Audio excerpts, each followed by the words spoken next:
Welcome to Ku-ring-gai Council Public Forum. The Public Forum is an opportunity to share your views on any issues on the Council meeting agenda and on other general matters that are important to you. It provides an opportunity for councillors to hear directly from the community, understand the needs and concerns of constituents, and make more informed decisions. I'd like to acknowledge the traditional custodians of the land on which we meet today and pay my respects to elders past, present and emerging. I extend that respect to any Aboriginal and Torres Strait Islander people here this evening. Before we begin, I'd like to outline a few procedures in relation to this evening's public forum. I want to remind everyone that this is a public forum and we must all be respectful of each other. I remind councillors of their oath or affirmation of office made under section 233A of the Act and printed at the front of the business paper. All attendees must comply with the Code of Meeting Practice and other relevant council codes, policies and procedures. This meeting is being recorded and the webcast will be published to Council's website. Councillors, council staff and speakers will be shown on camera. Attendees must refrain from engaging in disorderly conduct, publicly alleging breaches of the Council's Code of Conduct or making other potentially defamatory statements.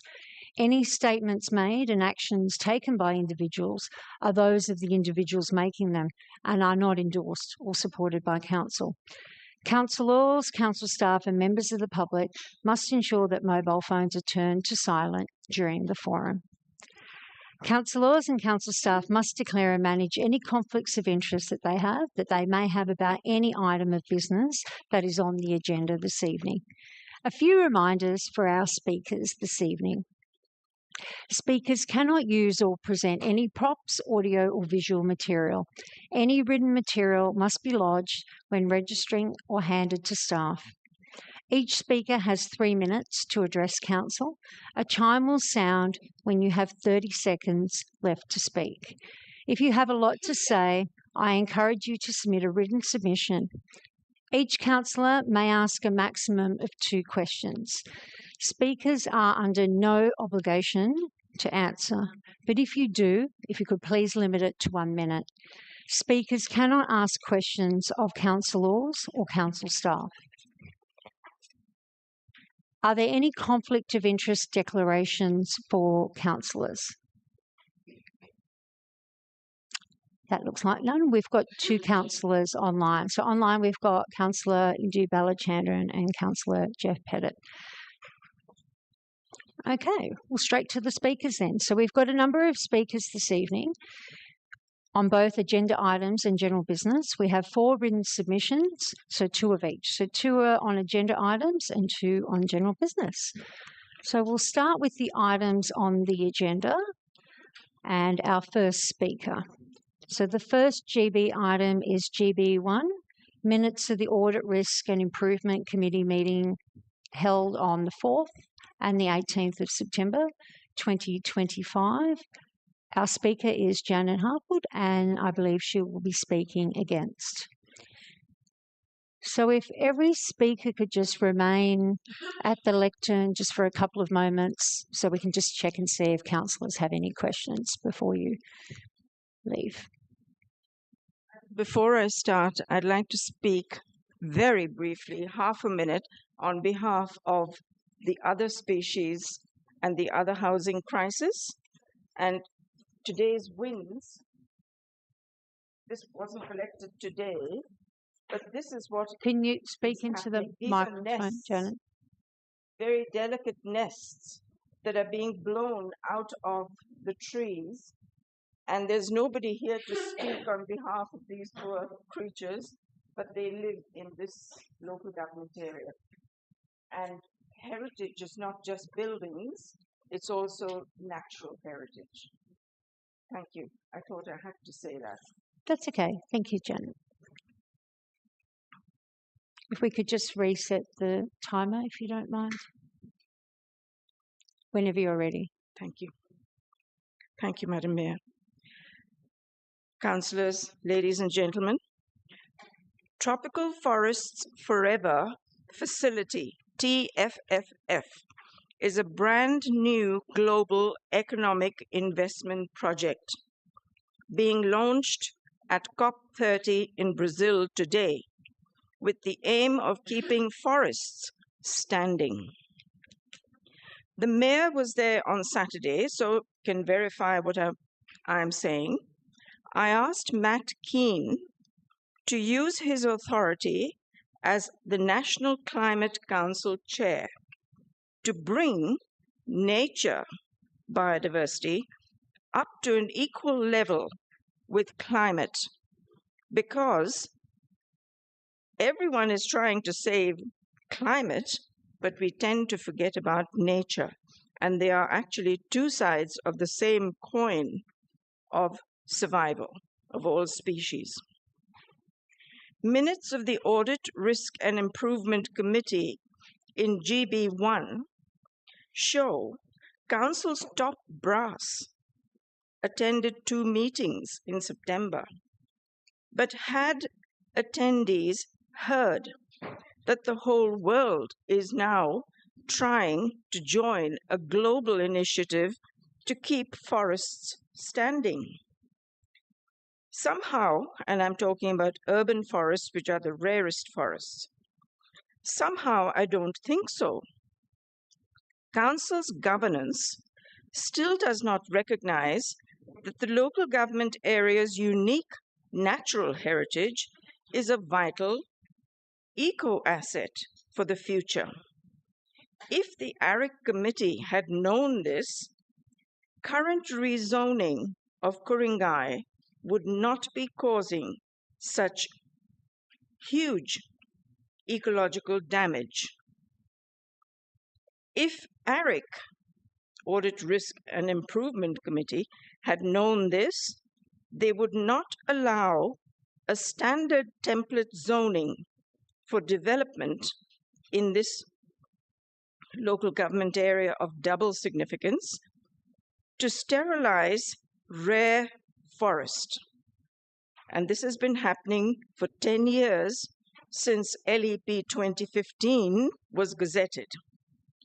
If the top brass in ARIC had known this, they would not allow Ku-ring-gai's most protected trees to be removed. So, what will ARIC do to change this outdated planning and update to the new economic investment system? Thank you. Any questions for Janet? Okay. Janet, we have you for the next item, which is GB3, which I believe you're speaking for, and the topic is Update to Fraud and Corruption Control Policy and Strategy. Thank you, Madam Mayor. Councillors, ladies and gentlemen. The update, thank you for the update. It clearly defines directors' responsibilities to stop corruption by fraudulent language and process. It is good that the General Manager has more authority to stop the loss of public ecological assets, like protected trees. But, as explained in GB1, without updated knowledge and getting into step with global practice, the system will remain outdated. The General Manager can update fraud and corruption controls to protect the safety and security of residents and ratepayers, because the climate has changed. If the world is trying to keep forests standing for the security of the future, state executives must update to ecological literacy. Why? Because collaboration between local and state government can change the development and recreation process to fraud and corruption. if it is outdated and not updated. Ecological illiteracy combined with power can change policies and laws and destroy nature's bequest value. For example, in a local government area like Ku-ring-gai, residents become unsafe if mature trees are removed because of the loss of windbreak and many other items, and the cascading and dangerous cumulative effects which arise. Another example is theft of public assets. In environmental breakdown and during multiple crises, fraud and corruption can steal public lands, for example, in Taramara's Sheldon Forest. This needs ARIC attention and correction. Thank you. Thank you, Janet. Doesn't look like there's any questions for you. Okay, we'll move on to our next speaker. So this is on GB4, improved asset utilisation and support the arts in Ku-ring-gai. Our first speaker is Kelly Dye, and she is representing Ku-ring-gai Philharmonic Orchestra and Sunshine Philharmonic Orchestra. And I've got you noted here as speaking against. Okay, no worries. We'll change that for you. Thank you, Kelly. Whenever you're ready. Okay.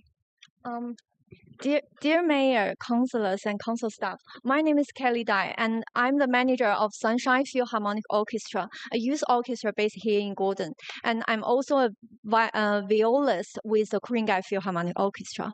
I'm here tonight to express my strong support for the Marine Street Theatre redevelopment, which I believe is essential for the future of arts and culture in our community.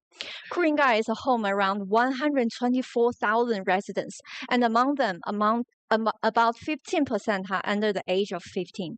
These are the children, young people who could greatly benefit from a dedicated professional performance venue, a place to perform, to grow, and to build confidence through the arts. At the same time, nearly 1 in 5 residents in Ku-ring-gai are aged 65 and over, many of them actively seeking opportunities to attend concerts and community arts events, not only as audiences, but also as participants who find joy, social connection, and a sense of belonging.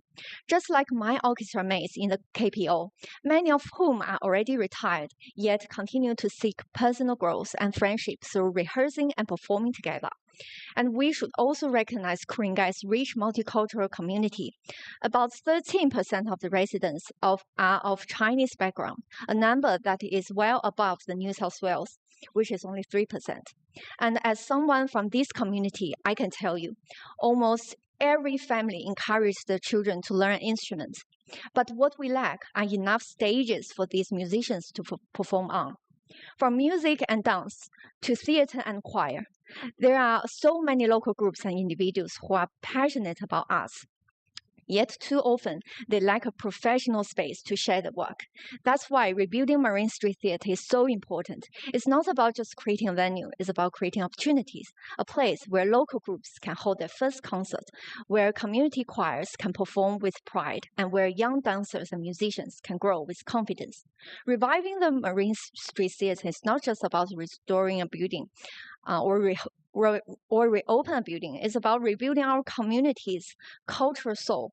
Thank you for your time and for the consideration of voices of families and residents who truly believe that Ku-ring-gai deserves a thriving home for us once more. Thank you. Thank you, Kelly. No questions. Our next speaker is also on GB4, Avi Sanil Rayo, representing Save Marion Street Theatre, speaking for. No, doesn't look like they're here. Okay, we'll move on to the next speaker, which is Paul Terracini, representing the Ku-ring-gai Philharmonic Orchestra, speaking also for GB4. Okay. Mayor, councillors, council staff. My name is Paul Terracini, and I'm the Artistic Director and Chief Conductor of the Ku-ring-gai Philharmonic Orchestra and conductor of the Sunshine Philharmonic Orchestra, which also has its home here in Gordon. I'm here to support the 12-month pilot program to offer council-owned community halls free of charge if they aren't already booked for arts organisations. This is an excellent idea to enliven and encourage the arts sector and generate increased social connection and community cohesion. Artistic expression has played a huge role in shaping cultures and societies all over the world, whether it's a piece of music, a work of literature, or an innovative technological design. Creativity fuels the engine of human ingenuity. So whether it's through painting, writing, or music, the power of creative arts can enrich our lives and encourage sustainable well-being. Even from a utilitarian point of view, the arts are extremely useful for developing confidence and stability in our young people. To discover that one has a talent for painting, writing, or music leads to involvement in a constructive activity rather than one that is destructive. Now, this argument can be countered with, doesn't involvement in sport do the same thing? Well, yes, indeed it does. But the Ku-ring-gai Council offers a variety of possibilities for involvement in sporting activities. For those who are imbued with an artistic bent, the more avenues we have for them to express themselves, the more harmonious and constructive our community will be. In that context, the Ku-ring-gai Philharmonic and Sunshine Philharmonic are great contributors. Through playing together in an orchestra, skills such as teamwork and cooperation are strengthened and enduring friendships are made. It is also an established fact that artistic events such as exhibitions, concerts and festivals attract visitors. They raise the profile of the council area, and when people come to cultural events, they patronise local businesses, thereby stimulating the economy. The reopening of Marion Street Theatre would also be a huge step forward in fostering the creative arts and achieving the above within the Ku-ring-gai area. If the council can see its way clear to make spaces available for artistic development and reopening Marion Street, the results will be positive not only for the participants but also for the community at large. And in conclusion, the Ku-ring-gai Philharmonic Orchestra's next concert is at 3 p.m. on Sunday, 16 November at Turramurra Uniting Church, and you are all very welcome. Thank you. Thank you, Paul. Looks like there's no questions. I have a question, Oh, Mayor. sorry, I didn't see your hand. That's right. Thank you. Thank you, Paul, for speaking today and for sharing your thoughts. I was interested, just given your experience and engagement in this area, how might you see the spaces and stages being used in that 12-month pilot by the local community? It'll depend. It depends on the size of each space. If the size is large enough, well then, groups, perhaps even the size of an orchestra, would be able to use them. If they're smaller spaces, artists, individual artists or smaller groups would be able to use them. For example, I mean, if someone's a painter or someone's working on a theatre project, then if it's it's also in a pilot stage, well then maybe 5 or 6 of the people who are working on that play or whatever it is would have a space to be able to thrash it out and work out the eventual appearance of the piece. Thank you. Okay, thank you. One more question for you. That's okay, Paul, from Councillor Devlin. Thanks, Paul. Thanks very much. And looking forward to coming along on the 16th. I might be a little bit late, but it's in the diary. Have you thought of or identified any other locations with minor acoustic works or minor works to the existing structures that may be appropriate alternates? There has been, some work recently was done on the Ku-ring-gai Town Hall where the KPO rehearses. Yeah. We still could do a bit more with the building, I think. For example, acoustically. That was what was chief of my mind, so I'd be interested to see what and changes to a building to improve the acoustics need not be wildly expensive. It can be as simple as something on the walls or something hanging from the ceiling, for example, can just dampen the sound a bit. Yeah, so it doesn't have to be, a major building project. Thanks very much, Paul. Yeah. Thanks, Madam Mayor. Thank you, Paul. All right, our next speaker is also on GB4, Daniel Bragg, representing Save Marion Street Theatre. If you could just confirm, Daniel, whether you're speaking for or against. For? Okay, thank you. Whenever you're ready. Good evening, everybody. My name is Daniel. I've lived in the Ku-ring-gai area my whole life, and I've just finished studying my second year of journalism and international studies at UTS. As part of my degree, I recently worked with a group to produce a documentary about Marion Street Theatre, its history, its closure, and its meaning across 4 generations of Wendy's family, who I think is set to speak soon as well. During that process, I learned something very simple. Ku-ring-gai is losing its identity, culture, and community. I'm here to speak in support of the office's recommendation on GB4. Allowing council halls to be used by local art groups at no cost is practical, constructive, and the right thing to do. Instead of letting these spaces gather dust, I believe that young people, emerging artists, and school-age performers deserve places to rehearse, learn, and make mistakes. But I also want to say what many of us know.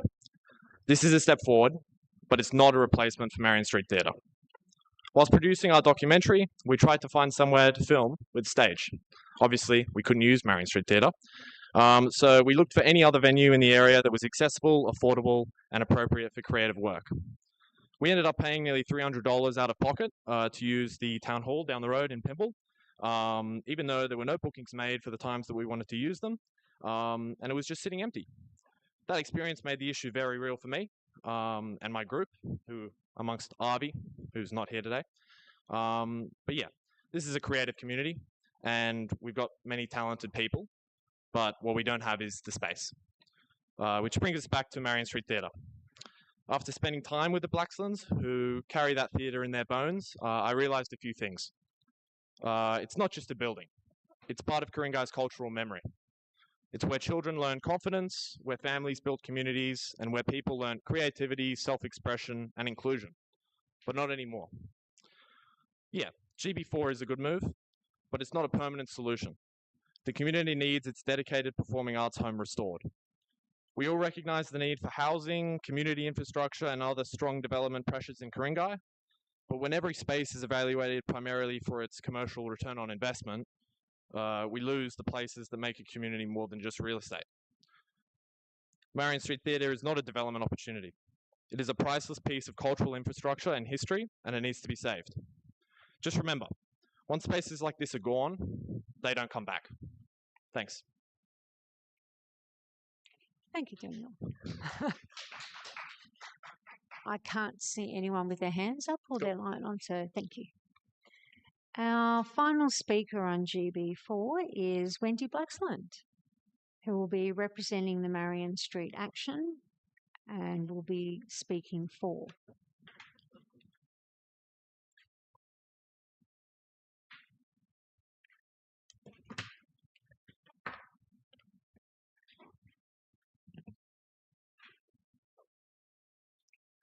Mayor, councillors, staff, members of the public. I speak as a member of both the Council Committee on Culture and the Arts and the Marion Street Theatre Action Committee. First, congratulations to staff, councillors and committees contributing to the Stages and Spaces draft plan. It lets creative community members use council's buildings to make and share their work. Musicians, dancers, theatre workers, artists, craftspeople, writers. We will all benefit from using our current facilities more fully at times when they're not booked regularly. Particular thanks to its instigator, Councillor Balachandran. Council's Committee for Culture and the Arts unanimously agrees that lack of infrastructure is the biggest problem for those working in the arts in Ku-ring-gai. Bravo to this carefully considered proposal, prepared and costed so well by Council's staff, and thank you. However, this does not solve the problem that Ku-ring-gai doesn't have its own dedicated arts space where the arts and people can come together, like so many other surrounding municipalities. Apart from Marion Street Theatre, closed for over 10 years now, just waiting to be reactivated, with a DA ready and waiting to go, to give Kalara a community heart and the whole of Ku-ring-gai a place to gather and enjoy sharing stories again. Everyone knows the musical Cats. Well, Marion Street had the perfect theatre cat for almost 20 years. Spunky was a stray cat who made the theatre his home and made it feel like home for everyone. Listed in the programs as pest control, Spunky appeared from nowhere each morning, lay on the box office ledge, graciously greeted and farewelled the audience. In winter, when people left their seats warm at interval, Spunky would take one over. Patrons moved to other seats rather than disturb him. It was good luck if Spunky came on stage during the week before a show opened. So sometimes directors lured him on stage. Luckily, he rarely appeared on stage during performances. Spunky even appeared at his own funeral in the 1980s, but it was another cat who'd been run over. Spunky represents what draws people to theatre, a sense of community, wanting to share feelings as stories come alive. Spunky's theatrical spirit still looks down on the theatre building and the community. He will smile like the Cheshire Cat when the theatre opens again. Thank you. Thank you, Wendy. Doesn't look like no questions from the councillors. That's it. Thank you. Our next item is NM2, Community Access to External Automated Defibrillators Across Council Facilities, Lockie's Heart Start Project. Our first speaker is Jen Rafati, okay, and speaking for, representing the St Ives Football Club. Whenever you're ready, Jen. Good evening, Mayor, councillors, staff and public. Firstly, I'd like to commend Councillor Devlin and Mayor Kay for putting forward this motion and wish to lodge my support in favour of it. As you may have read Ms Howe's written submission, on the 11th of April 2015, St Ives Football lost a player. That player was my husband. The day started with Emin excited to be playing his first football match of the season and ended with me and my children saying our last goodbyes. It also left me a widow at 46 and a single mother to two very young children aged 6 and 3. On that day, our lives would be forever changed. Emin was one of 5 men that lost his life that year.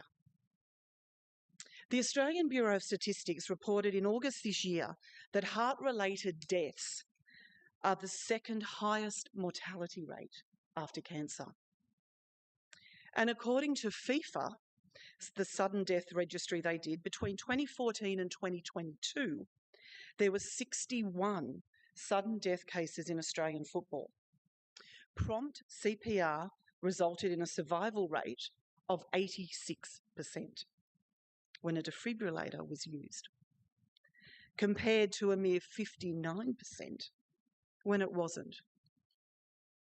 How those lives and families could have been changed if they had access to a defibrillator. Through the wonderful work and fundraising efforts of the St Ives Football Club, with thanks to Penny Howe, Lyle Hudson and Damien Eric, they have handed out over 30 defibs to various clubs in the Ku-ring-gai Council footprint. These defibs have already saved the lives of 2 men. You know, there's a saying in football, and actually in most sporting codes for that matter, that what happens on the field stays on the field. The only problem with these defibs is that they don't stay on the field. They go home in the kit bag, or they're locked in team rooms after hours, only just to be pulled out for the next game. What a difference it would have made to the lives of those men if the defib had stayed on the field, permanent and accessible for all sporting codes, community groups and the broader residents who have the pleasure of enjoying the grounds the council works so hard to protect and care for. What a difference it would have had to the life of me and my children, Nicholas and Alexandra, if they knew the joy of growing up with their dad rather than without one. As such, I'd like to strongly urge and encourage councillors to support this motion and the St Ives Football Club in their endeavour to install a fully funded DFIB at Warramoo Oval. Thank you. Thank you, Jen. I've just got a question from Councillor Matt Devlin. Thanks very much, Jen, and it was nice to meet you last week and again earlier this evening. I'd also like to thank you for sharing your own circumstances and that story, which I'm sure everyone in the room will find unenviable. And thanks for having encouraged to share that today. My question to you is, do you see that there is a reasonable limit, or that rather council should do everything in its power to ensure that we have effectively bolstered a public health network within the LGA to save lives? Is there can you think of a value at which we mustn't proceed with this, or do you think under any circumstance this is something that we should be able to push forward for the health and welfare of families and those directly impacted? I think it's absolutely imperative for the health and well-being of residents in the Shire, in this district. What price do you put on a human life? Thanks very much. Couldn't have said it better. Thanks very much, Jen, and my thoughts with you. Councillor Kim Wheatley. I just wanted to say, Jen's actually a good friend of mine and was actually my running mate, not literally running, she says that all the time. And I just wanted to thank you for doing that, because I know how hard it was for you to do it and how brave you have been, and you did it brilliantly. So thank you. I also wanted to say, Jen, thank you for sharing the story. I know sharing stories like this can be really difficult, and I'm so sorry for your loss. So thank you for coming here today. Thank you. Okay, our next speaker is Damien Erich, who will be speaking for also NM2.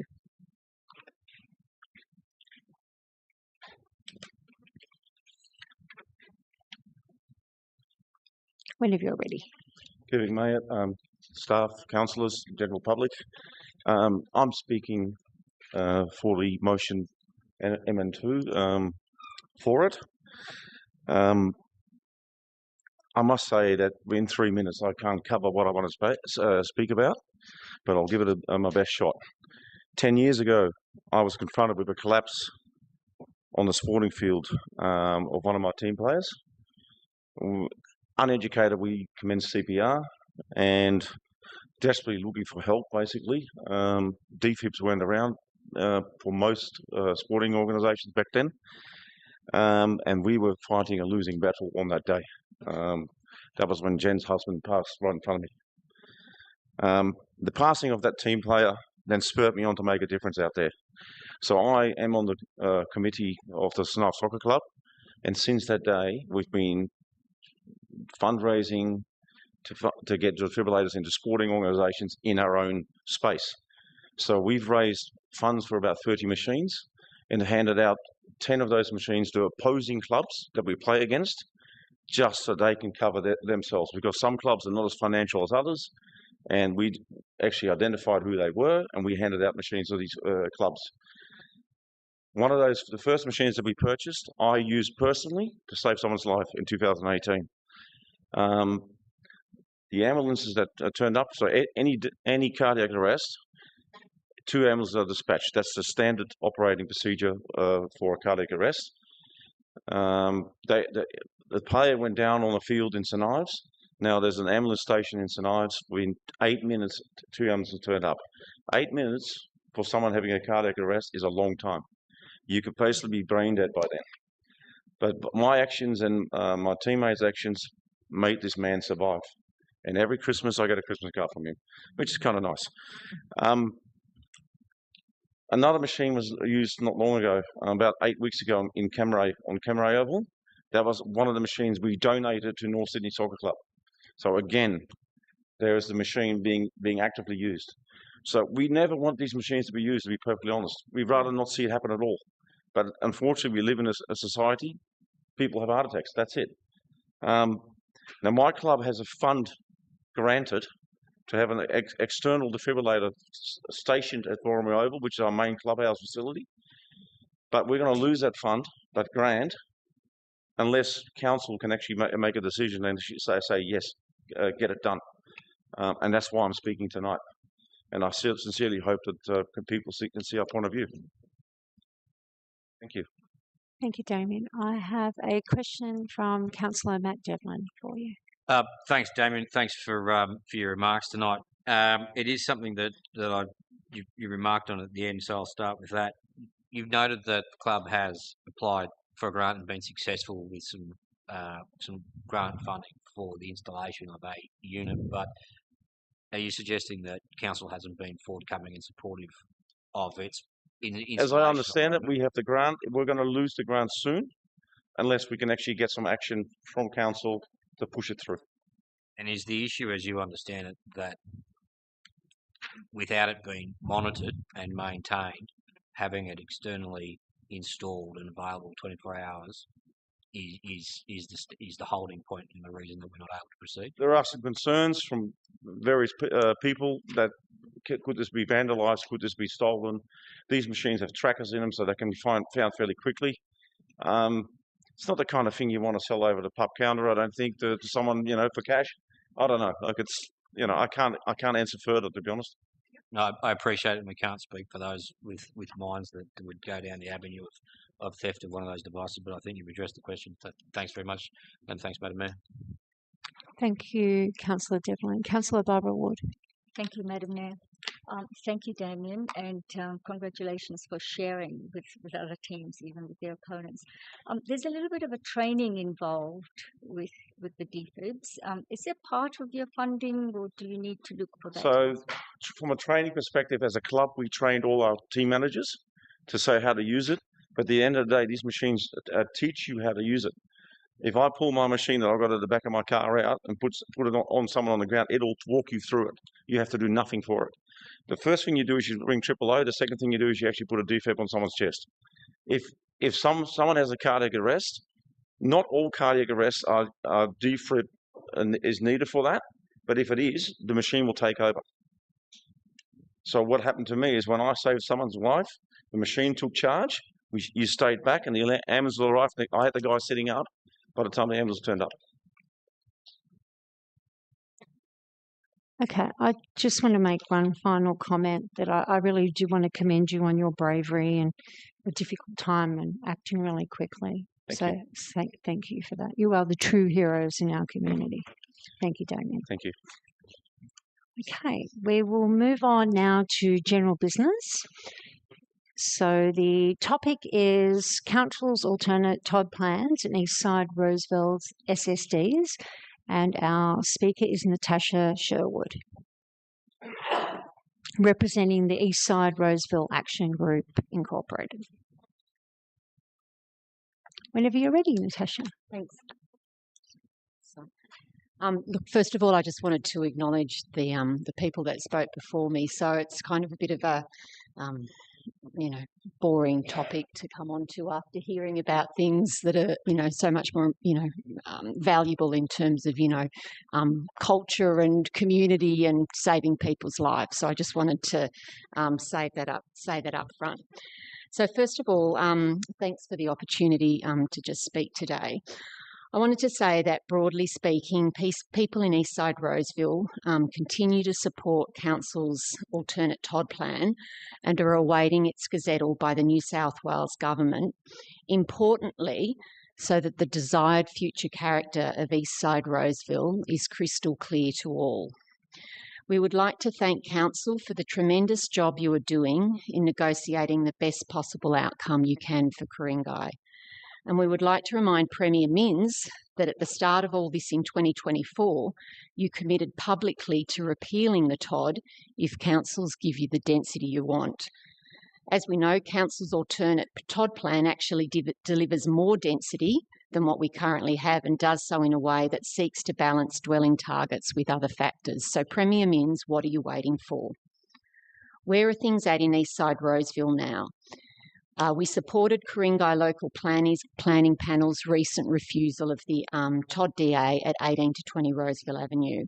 And we're waiting for the High Corp SSD to lodge its response to submissions report and remain deeply concerned on numerous fronts. And we're also waiting to see what happens with the Bancroft Lord SSD, where we also have concerns. On a practical level, and I think this is important, we have operated on the assumption that the High Corp SSD is, for want of a better word, in the system. And our submission to DPHI provided compelling evidence as to why it should be refused. And this was based on input from highly regarded experts such as town planners, heritage, community engagement. What we need from Council as part of current negotiations is an ironclad commitment from the New South Wales Government that the High Corp SSD and other SSDs will be subject to genuine merit-based assessment. And if they aren't, we need a commitment from Council to take further action. These SSDs should not be rubber-stamped by Minister Scully under the guise of the housing crisis. Our analysis shows that the vast majority of units in the High Corp SSD are likely to sell for hundreds of thousands to millions of dollars above the unit price for Sydney. What Sydney doesn't need is the proliferation of luxury units that essential workers, families and young people simply can't afford to rent or buy. We have also seen the tremendous power and access property developers have as a lobby group, notably in what we call the backflip.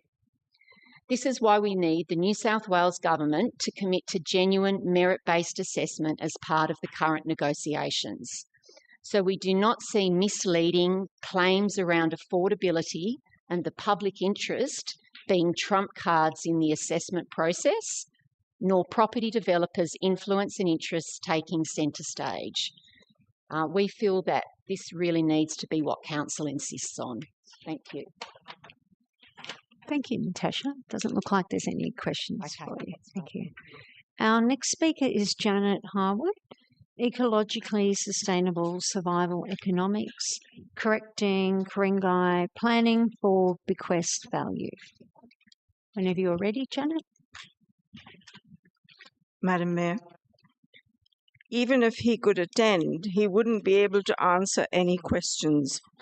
This is a sugar glider that I first saw in Sheldon Forest and have never seen again. Ecologically sustainable survival economics is why we need to transition to survival economics to protect, or we will never leave anything of bequest value for future generations. Civic government, including the general manager, the community and councillors, is true governance in Australia's last environmentally sensitive areas.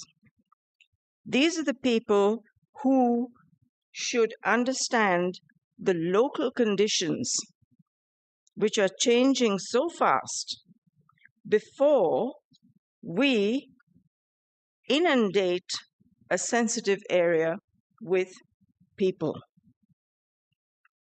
Until the Audit, Risk and Improvement Committee understands how the system works, this local government area will be unable to improve anything or protect the local government area from the multiple impacts of the crises which we now face. And these crises are the biodiversity crisis, the insect crisis, and the climate crisis. And if we address this transition, all of the issues that we are hearing today should be assisted, because we will completely change the way we protect the area in which we live. Public land should be the protected offset for all the damage that has been done of the removal of soil and seed bank permanently to be replaced by concrete and synthetic grass. Because this local government area is a last reserve of critical habitat and corridor ecology. And in this way, we can update our system by protecting the area to help save the planet, U-turn to save the planet. Correction of current zoning is the only way to get there. And this research, which I do, has followed this for 15 years.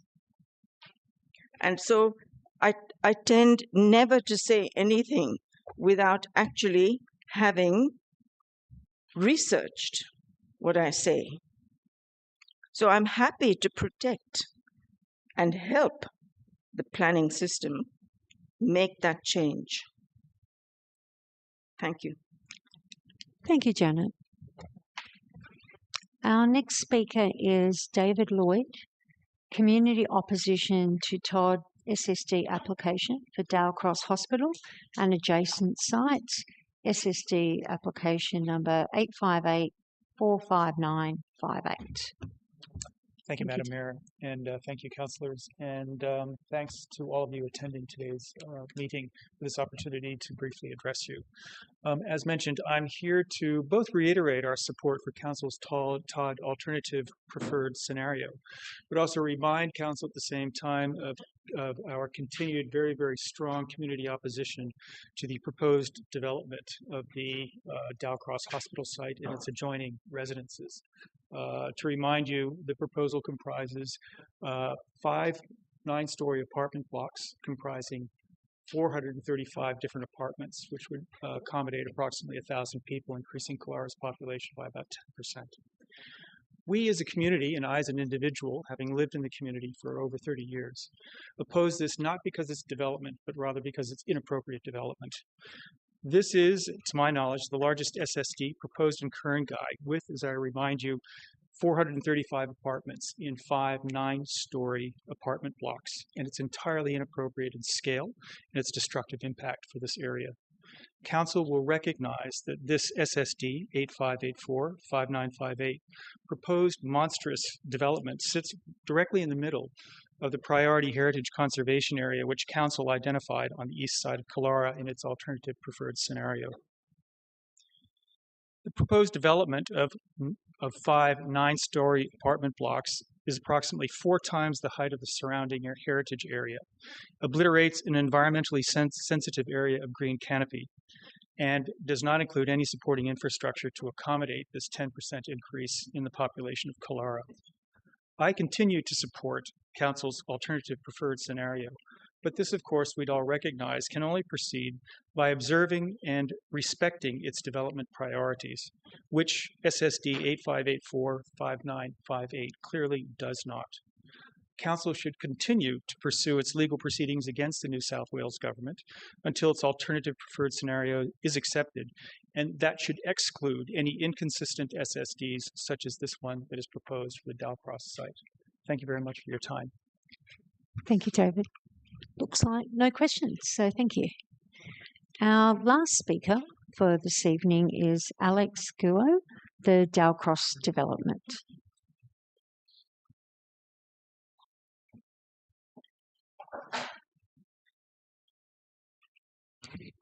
Thank you, council members and the members from the community.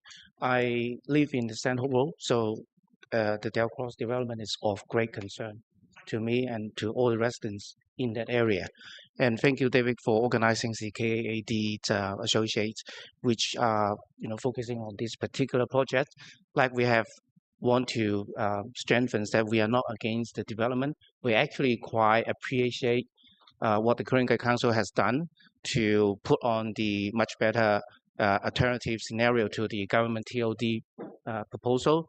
But this Dowcross Hospital is actually a kick in the face of everybody living in, not only in Kalara, but also in the whole Ku-ring-gai Council area. So to be honest, when I first know of this project, I was quite surprised because we have little notification from either the council or from the neighborhoods. So this is a quite surprise, and it's a kind of a stealth attack. It's a Pearl Harbor moment for the whole Kalara residents. And I want to emphasize that the panic already there. We have been seeing some panic sales, not only on Stanhope Road, but also on the surrounding area. Many people on the nights when David organized the KA, the Associate Information Evening, it has a huge turnout. Many elderly people on their sticks, walking aids, come to the meeting and attend and express their concern.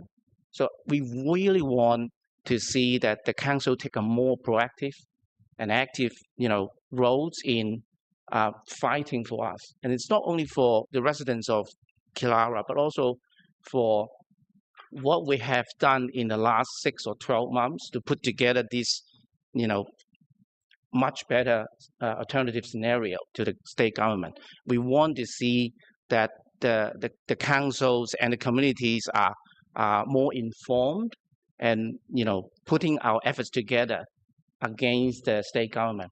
The first thing we can do is that we should keep pressing on the law case with the state government, so that let them know that this issue is not solved. We are not going to barge away with this kind of a terrible scenario, developments of the Del Cross Hospital, and that's my concern. The last comment I want to put in that is that, look, I'm not a very active, participant of this public forum, so I don't know the procedures and things like this. But I want to know that this is actually the barbarian at the gates, right? I used to be categorized as the silent majority, a member of the silent majority, but it's now at our gates. We need to stand up and do something. Thank you. Thank you, Alex. Okay, well, that concludes our meeting. So our public forum, sorry. Thank you to everyone for participating in tonight's public forum. The webcast of this forum will be published to Council's website tomorrow. The Council meeting will be held at 7 p.m. next Tuesday, and you are encouraged to attend in person or view the live web stream via the Council website. I encourage you to continue to stay engaged with Council and share your feedback. Thank you again for your participation. I declare the forum closed at 7:52. Have a lovely evening. Thank you.